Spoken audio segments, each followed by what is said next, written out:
Now, an RAF squadron marks its 95th anniversary this weekend with a special celebration of the planes and people who helped defend Britain in her hour of need. 100 Squadron will be flying its fast jets over North Yorkshire alongside an iconic Lancaster bomber, the last airworthy one left in the RAF.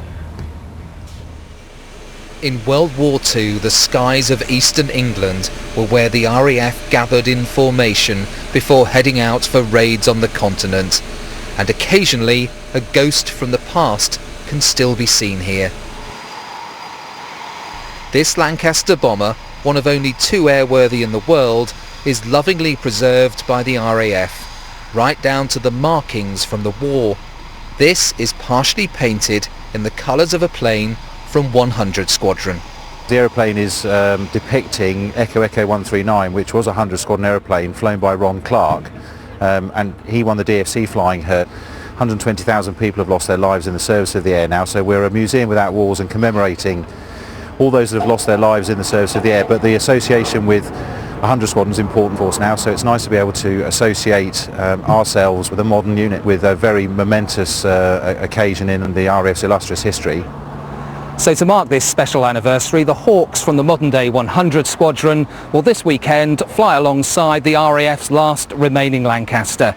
And for the rehearsal, we've been given very special access with a backseat ride in one of these. The Lancaster took to the skies first,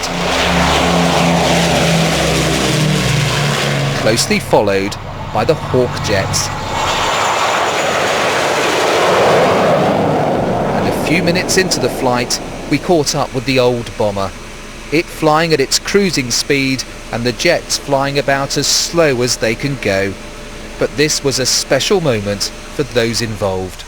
The 95th anniversary actually is one of our defining anniversaries, and the reason for that, of course, because the 100th anniversary is the obvious one for 100 Squadron, is that these chaps who are veterans of the squadron and worked in the Battle of Britain and also in the Second World War are now reaching that age where they're actually a very fragile period in their life.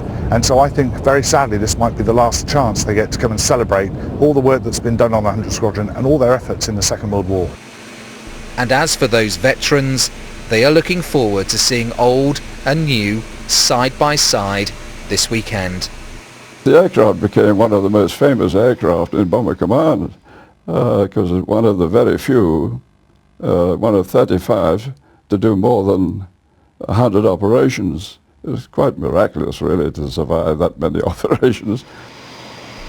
And the anniversary of this squadron comes just a few weeks before the long-awaited unveiling of the Bomber Command Memorial, to remember the tens of thousands of aircrew who died flying these kind of planes in World War II. So, same squadron, different eras. This unique formation will be seen over the skies of Northern England later today. Danny Savage, BBC News, North Yorkshire.